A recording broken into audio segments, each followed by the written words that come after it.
Romo ke Segara Rupa. Sana ada siapa yang sudah pernah ke Segara Rupa? Ya. Wih, orang dari mana-mana ke Segara Rupa ya. Pura yang diyakini sangat suci ya, kembali ke abad 11 ya. Segara Rupa. Kapulaki ada yang sudah pernah?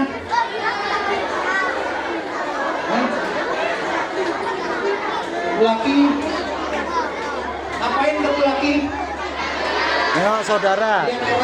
Nengok saudaranya. Nah. Kapulaki untuk apa? Orang cari mau kaya ya, yang ibu-ibu, bapak-bapak kaya-kaya semuanya rajin sembahyang di Kapulaki.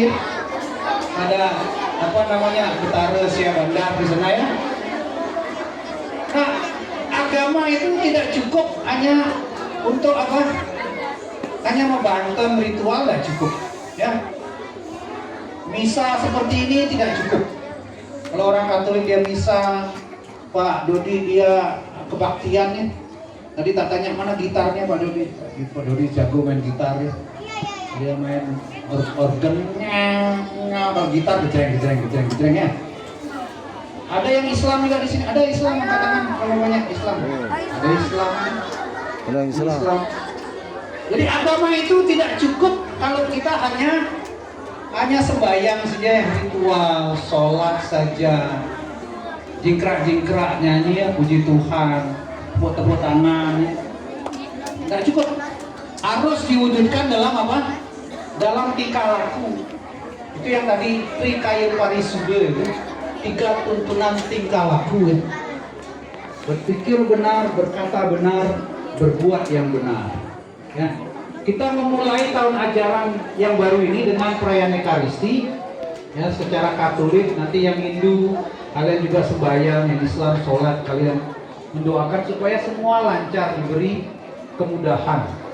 Tapi lebih dari itu, kita terkumpul dari berbagai macam latar belakang agama. Ini sekolah Katolik, tapi kita menerima semua orang yang beragama lain tanpa takut, nanti saya jadi Katolik. Nah, kalian tidak usah takut nanti nih habis sekolah di sini 3 tahun semua buat begini semua. Nah, ya kita semua bisa duduk manis di sini, kita sekolah yang baik tanpa kita takut. Karena apa? Karena kita menyembah, memuja, memuji Tuhan yang sama yang kita sebut dengan berbagai macam nama ya. Kita semua bisa berkumpul di sini. Yang paling penting itu apanya? Tingkah laku kita. Untuk apa nih pakai baju hijau nih, cara Batman ya? Cara apa namanya? Apa yang warna hijau? Flash Gordon ya? Atau apa? Apa ya? Hah? Gundalah kita traktir. Ya. Untuk apa pakai baju begini kalau tingkah lakunya tidak bagus ya.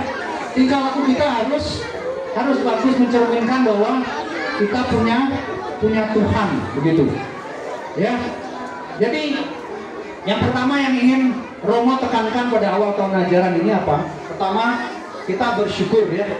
Orang yang bersyukur adalah orang yang rendah hati ya, bahwa apa yang kita dapat dalam hidup ini bukan karena hasil kerja kita saja, tapi karena kebaikan Tuhan. Maka kita harus bersyukur. Mensyukuri kita mendapat sesuatu, kita menerima sesuatu. Kita bersyukur, kita berterima kasih. Orang sombong lawannya adalah orang yang tidak tahu bersyukur.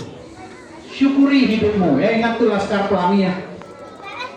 Syukur ya, mimpi adalah kunci, tapi hidup dengan bersyukur. Itu yang pertama.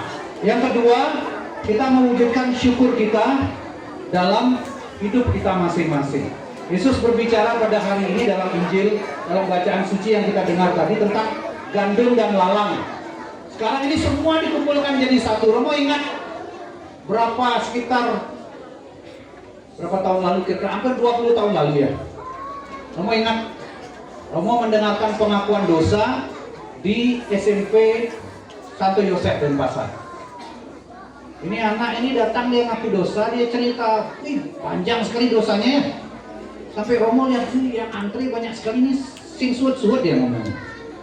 Romo pikir dosanya banyak. Kayaknya nggak tahu lagi mesti ngomong apa sama anak ini. Tak bilang nih, gini ya, kamu kalau tidak berubah, Romo bilang, kamu kalau nggak berubah, Nanti suatu hari nanti kita ketemunya bukan di gereja, kita ketemunya di penjara.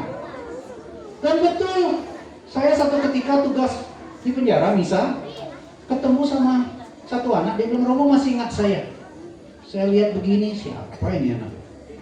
Romo dulu pernah bilang sama saya, kita akan ketemu di penjara ini, saya Romo. Wih, ini betul-betul lalang apa gandum nih, tidak tahu. Nah, Yesus bilang, hendaklah terangmu bercahaya sehingga dilihat orang perbuatanmu yang baik. Jadi dengan kita berbuat baik, orang jadi tahu nih kita nih masuk lalang nih. Lalang itu apa? Padang, rumput ya. Rumput itu untuk dicabut, dibuang, dibakar ya. Sedangkan gandum itu gandum seperti beras. Ada yang sudah pernah lihat gandum di sini? Pernah lah, gandum kan dijual di toko roti itu. Itu namanya tepung gandum ya. Kalau biji gandumnya sendiri, biji gandum itu persis seperti beras ya. Persis dia seperti gabah itu, persis seperti itu. Cuman kalau orang tanam gandum itu dia tidak seperti tanam padi. Tanam gandum itu kalau kebanyakan air rusak semua dia. Kalau padi malah sebaliknya kita harus butuh air banyaknya. Gandum itu seperti rumput kita injak-injak gitu. Tahu itu gandum. Nah, Yesus memakai perumpamaan lalang dan gandum. Lalang itu yang jelek, gandum itu yang baik. Siapa mau jadi gandum di sini atau jadi beras? Angkat tangan. Yang lain yang tidak angkat tangan? Jadi lalang ya, mau jadi lalang. Oh, ini jadi lalang, enggak angkat tangan. Oh, yang ada ini lalang semua. Nanti kita kirim dia ke Labuan Lalang ya. Nah, lalang itu yang tidak baik yang dibuang. Nah, kita semua akan menjadi gandum lewat pendidikan ya, lewat sekolah. Ya, ada gandum yang isinya penuh, ada yang isinya kurus ya. Ya, Suster Elizabeth itu gandum yang gemuk ya. Kakak saya Suster Aniseta nih, gandum yang kurus. Jadi kita harus menjadi gandum ya, menjadi berisi. Nah, kita ingat bahasa padi ya Pak. Semakin berisi semakin merunduk. Kita belajar untuk rendah hati. Nah, satu lagi poin. Tahun 2009 Romo dapat berkat kesempatan pergi ke Israel. Kemana? Israel. Ada yang sudah sampai di Israel? Itu di sebelahnya Loloan itu Israel ya. Romo ke Loloan, ke Israel ya. Romo ke Israel itu di sana penuh dengan apa? Tidak ada tanah di Israel. Yang ada apa? Pasir. Pasir. Pasir semua dari ujung ke ujung. Tidak ada tanah. Kita ini bersyukur Indonesia ini kita punya tanah. Di Israel tidak ada tanah. Ya. Anak-anak tidak ada tanah, semua pasir. Pasir semua. Dari ujung ke ujung. Seluruh Israel itu pasir tok. Kebayang kita pergi ke pantai mana namanya? Dua Berawah sana. Ya. Cari apa di sana? Beli ikan bakar ya, pasir. Kebayang itu semua pasir, nggak ada tanah. Tapi orang Israel itu bisa tanam, dia tanam jeruk, tanam pisang. Cuman pisang di Israel itu daunnya nggak bisa kita pakai untuk bungkus jaje seperti di sini. Hancur semua daunnya, karena anginnya terlalu keras. Jadi daun pisang itu nggak bisa dipakai di sana. Tapi dia ada punya pisang, punya jeruk di mana-mana. Karena mereka jeruk itu seperti tumbuhan liar, seperti mangga di sini itu. Mana-mana jeruk kalau kita coba, wah ini merah-merah, kita coba kecut sekali. Nah, tapi mereka bisa tanam apel, karena isinya cuma pasir, ya, cuma pasir isinya. Hebat betul Israel. Kalau kita punya tanah yang membuat tumbuhannya, mana Bu Penta di sana, Bu Penta ada deh. Bu Penta lagi tanam kacang panjang, tanam apa deh? Nanti kalau bikin lalapan katanya tidak perlu beli di luar, tinggal petik dari sana berburu. Di bawah asuhan Pak Santo ya. Tanam sayur-sayur gitu. Yang membuat tanaman subur itu namanya apa? Lapisan tanah yang dibilang lapisan tanah subur itu namanya humus. Ingat ya, apa anak-anak SD? Lapisan tanah yang subur namanya apa? Namanya apa? Humus, sama-sama. Humus, itu lapisan tanah yang subur ya. Humus. Ya kalau nggak ada humus nggak bisa tumbuh itu tanaman ya. Tanam di batu, tanam keras nggak ada.